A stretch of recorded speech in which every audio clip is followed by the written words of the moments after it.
Diet করছো নাকি? তো সারাদিন কি খাবে? এই ওটস কি চিয়া সিড বা ফ্লেক্স সিড এইসব খেয়ে খেয়ে কি দিন চলে যাচ্ছে? বা চিকেনটা শুধু ওটসের রুটি দিয়ে কি ভালো লাগছে না? তাহলে ভিডিওটা তোমাদের সামনে থেকে স্কিপ করার আগে অবশ্যই ভিডিওটা সেভ করে নাও। এই ভিডিওটা যারা ডায়েট করছে শুধু তাদের জন্য। আমি নিজেও এটা খুব খাই আর খুব পছন্দ করি।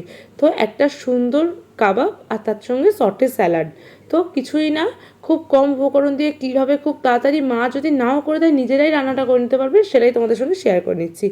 তো ফার্স্টে একটা চিকেন ব্রেস্ট পিস নিয়ে নেবে। অবশ্যই চিকেন ব্রেস্ট পিসটা ওয়েট হতে হবে 100 থেকে 120 গ্রাম। তো সেটাকে ভালো করে পরিষ্কার করে ধুয়ে নেবে। আমি এখানে 3টে ব্রেস্ট পিস নিয়েছি, আমি আমার দিদি আর বাপি খেয়েছিলাম বলে। তো চিকেনটাকে ভালো করে পরিষ্কার করে নিয়ে তাতে রসুন, গোলমরিচ, নুন আর লেবুর রস দিয়ে ভালো করে মাখিয়ে 4 থেকে 5 ঘন্টা ম্যারিনেট হতে দেবে। এবার 4 থেকে 5 ঘন্টা হয়ে গেছে এদিকে, আর অন্যদিকে একটু ফুলকপি কেটে নেবে। যদি তোমরা ফুলকপি ছাড়া ব্রোকলিও খেতে পারো। তো আর অন্যদিকে নেবে হচ্ছে বিনস, গাজর। দেখতেই পাচ্ছ বিনসগুলোকে কিরম বড় বড় করে কেটেছি।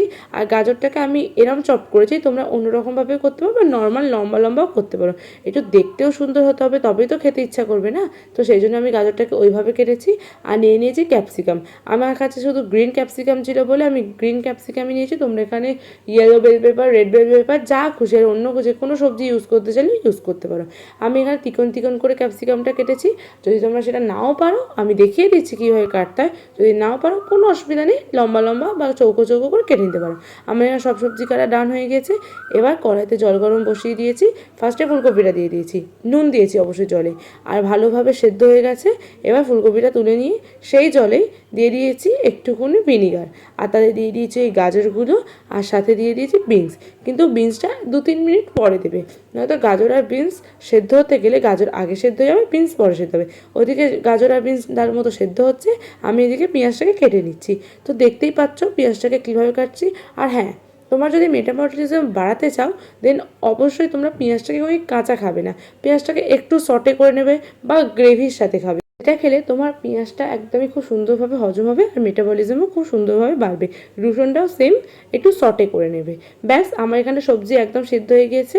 এবার বরফ আর ঠান্ডা জলে আমি ডুবিয়ে রাখছি, নয়তো একদমই ওর কালারটা নষ্ট হয়ে যাবে।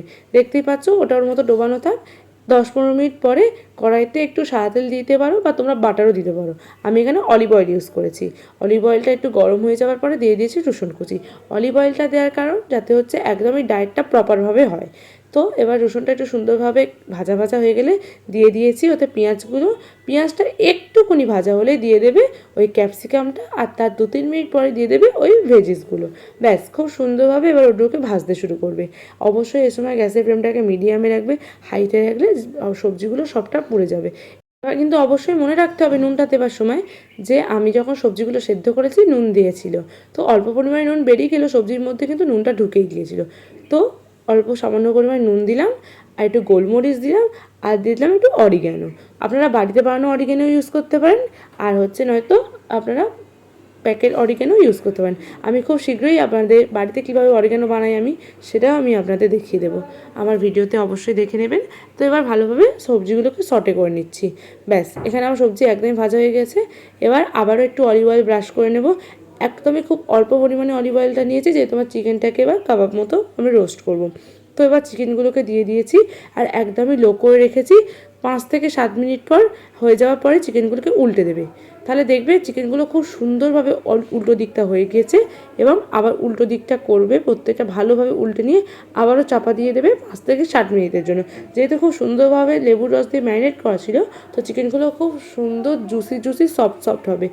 এবার যখন দেখবে চিকেনের দু সাইডটা একদম সুন্দরভাবে সফট সফট সেদ্ধ হয়ে গিয়েছে, তো সেই সময় অবশ্যই দিয়ে দেবে একটু লেবুর রস, আর তাতে দিয়ে দেবে একটু রসুন, আর ওপর থেকে দিয়ে দেবে একটু বাটার। ব্যাস, এখানে সসটা তোমরা বানিয়ে নিতে পারবে, নয়তো তোমরা একটু আলাদা করে ফ্রাইং প্যানে একটু বাটার দেবে, তাদের রসুনটা ভালো করে ভেজে লেবুর রস দিয়ে একটা সুন্দরভাবে একটা সস বানিয়ে খুব সুন্দরভাবে চিকেনের সঙ্গে মাখিয়ে নিতে পারবে, বা আমি একসঙ্গে করেছি।